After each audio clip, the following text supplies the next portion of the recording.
Road show Udaipur से live तस्वीरें exclusively आपको सच बेधड़क दिखा रहा है। लोकसभा चुनाव 2024 को लेकर ये देखिए, आज पहले चरण की जो है वोटिंग हो गई है, मतदान हो गया है और अब शुरू हो चुका है दूसरे चरण के मतदान के लिए। जो अब लगातार है प्रचार शोर जो है अब शुरू हो चुका है, यानी कि लेवल 2 इस गेम का शुरू हो चुका है। और अमित शाह के साथ देखिए मुख्यमंत्री भजनलाल शर्मा भी मौजूद है। और आपको बता दें कि दूसरे चरण के लिए जो है अमित शाह ये रोड शो कर रहे हैं और उसी को लेकर आप ये भव्य रोड शो देख सकते हैं। और ये देखा जा रहा है कि जब भी अमित शाह आते हैं या फिर प्रधानमंत्री आते हैं तो भव्य तरीके से ये रोड शो देखा जाता है। और ये देखिए तस्वीरें जो हम आपको दिखा रहे हैं कि किस तरह भव्य रोड शो यहाँ पर देखने को मिल रहा है। तो देखिए अब दूसरे चरण का इंतजार है 26 अप्रैल का, जब वोटिंग होगी। धीरज रावल हमारे साथ फोनों पे जुड़ गए हैं। धीरज, उदयपुर से लाइव तस्वीरें हम देख रहे हैं अमित शाह की, क्या कहेंगे आप? क्योंकि जिस भव्य लेवल पर यहाँ भीड़ दिख रही है, कहीं ना कहीं जनता जो है वो बड़ी इच्छुक होती है किसी भी रोड शो रैली में जाने के लिए जो बीजेपी की तरफ से होता है। जी बिल्कुल, आप देख सकते हैं लाइव तस्वीर में कि किस तरह से भारी संख्या के अंदर जो भीड़ है वो यहाँ पर मौजूद है। अमित शाह का जो आज रोड शो है वो उदयपुर में होने जा रहा है। यहाँ पर उनके साथ में जो है प्रदेश के मुखिया भजनलाल शर्मा भी इस रथ के अंदर मौजूद है। यहाँ पर मन्नालाल रावत जो है वो भाजपा के सांसद उम्मीदवार है, उनके समर्थन में ये रोड शो यहाँ पर रखा गया है। और आसपास की जो तमाम जो विधानसभा इलाके हैं वहां से लोग जो है वो यहाँ पर आए हैं। मेवाड़ के अंदर ये अमित शाह का रोड शो काफी महत्वपूर्ण देखा जा रहा है कि किस तरह से आप भीड़ देख सकते हैं कि भीड़ जो है भारी संख्या के अंदर भीड़, यहाँ पे जो महिला सहित पुरुष जो है वो यहाँ पर भगवा में होते हुए नजर आ रहे हैं। भगवा कलर की महिलाओं ने जो है वो यहाँ पर साड़ी पहनकर रोड शो के अंदर यहाँ पर शामिल हुए हैं। यहाँ पर अमित शाह का जो है केंद्रीय मंत्री अमित शाह का यहाँ पर जो है भव्य स्वागत किया गया और स्वागत के बाद वो रथ पे सवार हुए और रथ पे सवार होते हुए दिल्ली गेट से बापू बाजार होते हुए यहाँ पर अस्थल मंदिर है वहां पर इसका समापन होगा। काफी संख्या के अंदर भीड़ जो है वो आप यहाँ पर देख सकते हैं कि भाजपा के जो सांसद के उम्मीदवार है उनके जीतने को लेकर के किस तरह से उमंग जो है वो यहाँ पर कार्यकर्ताओं में नजर आ रही है, जनता के बीच में नजर आ रही है कि किस तरह से काफी संख्या के अंदर जो लोग हैं वो इस रोड शो के अंदर मौजूद है। हाँ। अच्छा, साथ ही ये भी बताइए धीरज, क्योंकि सामने ताराचंद मीणा है और स्ट्रॉन्ग है, ब्यूरोक्रेट है, कहीं ना कहीं इनकी उस इलाके में पकड़ भी अच्छी है, तो ये मुकाबला आप मान रहे हैं टक्कर का होने वाला है कांग्रेस वर्सेस बीजेपी? जी बिल्कुल, दोनों ही पार्टियां जो है उनके यहाँ पर जो प्रत्याशी वो उदयपुर के अंदर ही दोनों ने जो है वो यहाँ पर नौकरी की है। पूर्व में कलेक्टर रहे ताराचंद मीणा जो है उन्होंने मिशन कोटड़ा चलाया था और मिशन कोटड़ा चलाने के बाद उनका जो लोगों से जुड़ाव है वो भी यहाँ पर देखा जा रहा है कि किस तरह से आम व्यक्ति तक वो पहुंचे हैं और उनके द्वारा उनके लिए कार्य जो है वो यहाँ पर किए गए थे। कोटड़ा मिशन अंतर्गत आदिवासी इलाके के अंदर लोगों को कई प्रकार के जो लाभ है वो उस समय पूर्व जिला कलेक्टर ताराचंद मीणा ने यहाँ पर करवाए थे। तो कहीं ना कहीं देखा जा रहा है कि ताराचंद मीणा भी यहाँ पर मजबूती के साथ में अपने जो प्रत्याशी जो अपने कार्यकर्ता उनके साथ में मैदान में डटे हुए हैं। तो दूसरी तरफ जो है वो यहाँ पर भाजपा के प्रत्याशी जो है वो यहाँ पर दमखम लगाते हुए नजर आ रहे हैं। लेकिन बात की जाए तो काफी संख्या के अंदर जो भीड़ है वो आप देख सकते हैं कि किस तरह से भाजपा कार्यकर्ताओं के अंदर जो पदाधिकारियों के अंदर जो उमंग है और जो उत्साह है वो आप इस रोड शो के जरिए देख सकते हैं। किस तरह से काफी संख्या के अंदर लोग जो है वो यहाँ पर मौजूद है। आप देख सकते हैं कि जो रोड शो है उसके अंदर भीड़ जो है भगवा में रंग के अंदर रंगी हुई जो भीड़ है वो यहाँ पर देखी जा सकती है। जय श्री राम के नारे के साथ में यहाँ पर पूरा जो रोड शो है वो यहाँ पर गूंजता हुआ नजर आ रहा है। तो दोनों ही प्रत्याशी जो है वो मैदान में डटे हुए हैं कि किस तरह से अपने आप को जीत कर संसद तक पहुंचा जाए। लेकिन जो उमंग और देखी जा रही है वो ये भी बताइए, क्योंकि मेवाड़ की ये सीट है और इस सीट पर भाजपा खुद के लिए बड़ी मजबूत स्थिति मानती है। और क्योंकि एक किस्सा आपको याद होगा, जब कन्हैया लाल की एक हत्या हुई थी तो उसके बाद से धर्म एक बड़ा मुद्दा बन गया था। तो बीजेपी यहाँ पर लगातार धर्म के आधार पर आप मानते हैं कि चुनावी मोड में नजर आएगी और वोटों पर अपील करेंगी?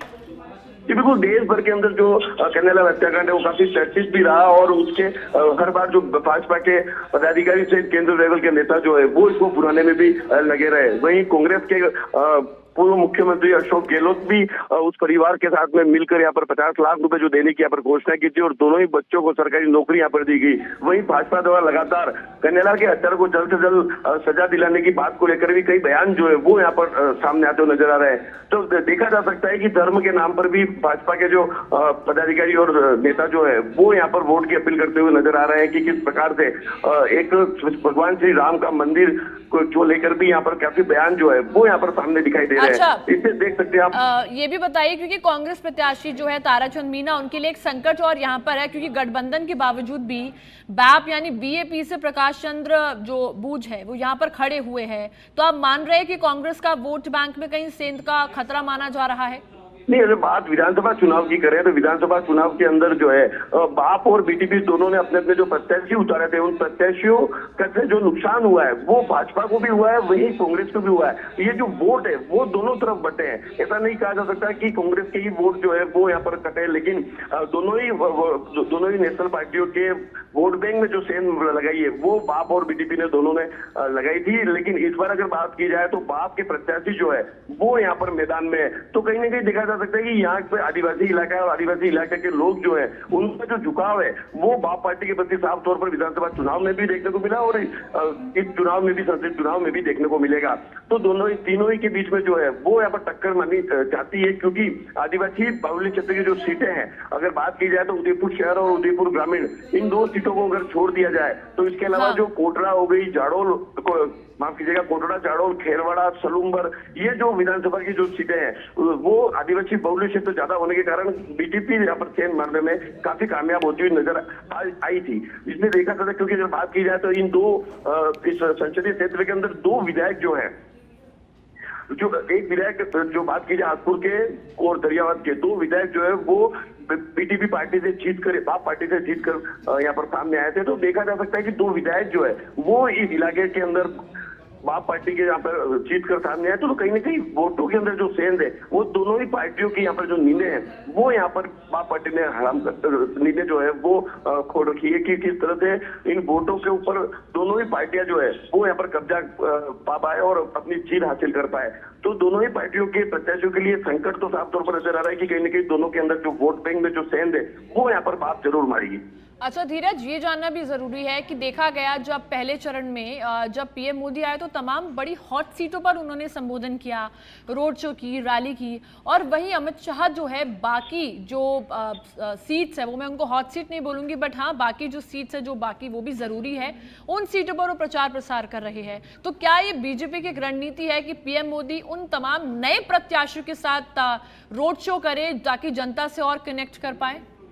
जी बिल्कुल, आपने सही कहा कि 2 दिन बाद ही जो है देश के प्रधानमंत्री नरेंद्र मोदी की जो है वो बांसवाड़ा के अंदर यहाँ पर एक बड़ी सभा रखी गई है। वो जो महेंद्रजीत मालवीय जो प्रत्याशी बनाए गए वो कांग्रेस छोड़ करके यहाँ पर भाजपा के अंदर शामिल हुए। वहीं वहां पर अगर बात की जाए तो बाप पार्टी से जो विधायक है राजकुमार रोज वो वहां पर मैदान में है। तो कहीं ना कहीं जो वो सीट है जो फंसती हुई नजर आ रही थी, तो आपने सही कहा कि जहाँ पर प्रत्याशी कमजोर या फिर वोट बैंक में ज्यादा सेंस मारने की जो जानकारी इन तक पहुंच पाती है, तो उस हिसाब से जो है मोदी जी जो है उनका यहाँ पे जो यहाँ पे सभा है वो यहाँ पर रखी गई है। वोट सीटें अगर कहे तो बिल्कुल मानी जा सकती है, क्योंकि वहां पर भी दोनों ही पार्टियों के बीच में यहाँ पर कांटे की टक्कर है। क्योंकि वहां पर अगर बात की जाए बांसवाड़ा क्षेत्र की, तो बांसवाड़ा क्षेत्र के अंदर कांग्रेस ने जो गठबंधन किया था, लेकिन प्रत्याशी द्वारा फॉर्म नहीं उठाए जाने पर वो भी मैदान में है। तो वहां त्रिकोणीय मुकाबला जो है वो वहां पर सामने आ रहा है। और अगर बात उदयपुर की जाए तो उदयपुर में पिछले संसदीय चुनाव में भी अमित शाह का यहाँ पे जो रोड शो है वो यहाँ पर रखा गया था। तो इस बार भी जो है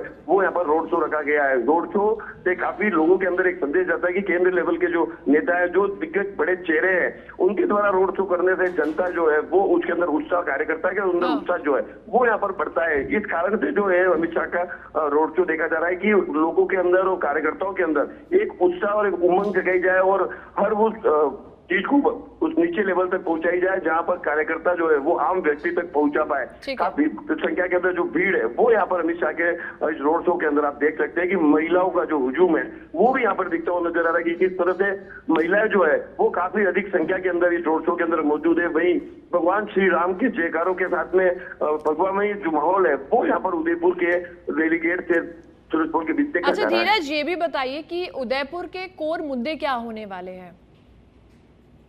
कि अगर उदयपुर की बात की जाए तो उदयपुर झीलों का शहर है। यहाँ पर जो है आप देख सकते हैं कि यहाँ पर पर्यटन को बढ़ावा मिले, उसको लेकर के यहाँ पर जो बात की जाए तो पर्यटन को बढ़ावा मिले वो यहाँ पर मुख्य मुद्दा होगा। पानी जो है वो कई विधानसभा ऐसी यहाँ पर पानी की काफी समस्या है, उस समस्या से निजात दिला पाए और तमाम जो विकसित भारत का जो दावा किया जा रहा है वो तमाम जो योजना है वो यहाँ तक लोगों तक पहुंच पाए, जिससे लोगों की आमदनी में जो है वो इजाफा हो और लोगों के पास उन सब चीजें जो है वो यहाँ पर मिल पाए। वही दूसरी बात की जाए तो महंगाई जो लगातार बढ़ती हुई नजर आ रही है। अगर आम लोगों की अगर बात की जाए तो आम लोगों से हमने जब चर्चा भी की तो महंगाई भी एक प्रमुख मुद्दा उसके सामने आ रहा है कि किस प्रकार से जो महंगाई लगातार बढ़ती जा रही है उसको लेकर भी कोई ठोस अगर काम किया जाए तो महंगाई से भी लोगों को कहीं ना कहीं राहत मिलेगी।